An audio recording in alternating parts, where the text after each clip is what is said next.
David Byrne had originally contacted us quite a few years ago when we had another project called Holistic Brothers, and he wanted us to support him on a tour that he was doing, but we weren't a live band of any description, and he didn't really want DJs, so we sort of said thanks very much. Maybe we'll do something in the future. So that was left at that, and then when we were writing backing tracks for the Muzikizum album, one of the tracks that we wrote kind of sounded a bit Prince, a bit Talking Headsy, and it was our engineer that had originally said that it really reminds me of Talking Heads, and once he said that, we were like, well, let's give him a call, see if he remembers us.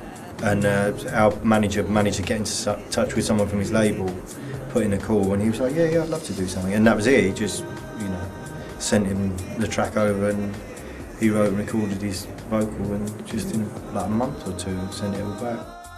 Don't you wanna save me?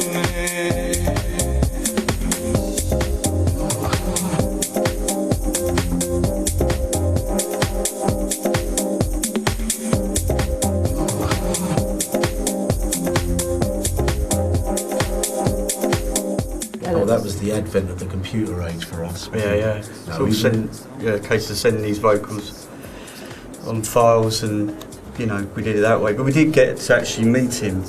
The only real studio we met him in was a photographic one afterwards. Yeah. We spent, I spent a little bit of time with him in New York as well, which was nice. And we did the Top of the Pops appearance, which was great. Fabulous, as they say it was. Which was his debut. He's never been on Top of the Pop. We just assumed that he had, but apparently he'd never been. Not with the Talking Heads. And the funniest thing was, he turned up in a US postman's outfit because he really wanted to dress up as a US postman. Bless him. It was a schoolboy fantasy. Yeah.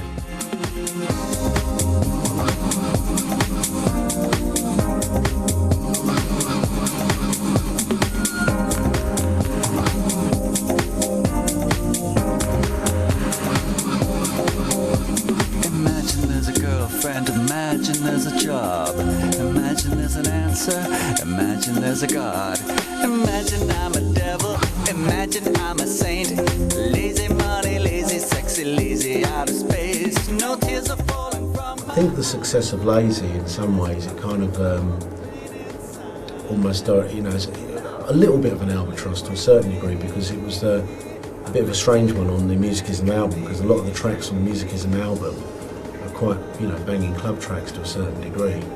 So Lazy kind of stood out.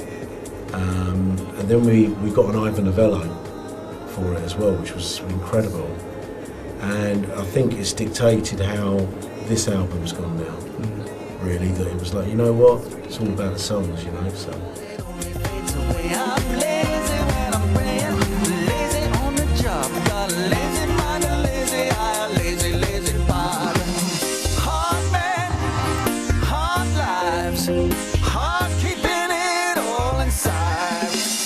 Good times, good God, I'm so lazy I almost stopped.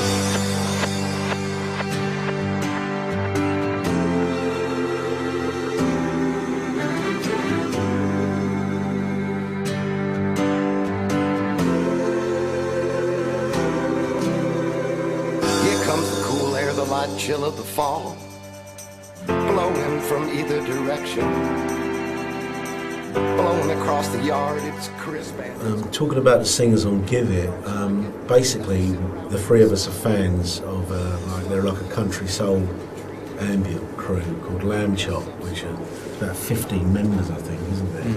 But the guy that runs it is Kurt Wagner, and we've been fans for Lamb Chops for a while.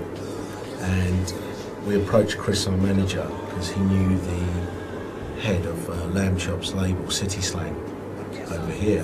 He said, look, we're going to get Kurt, on this track.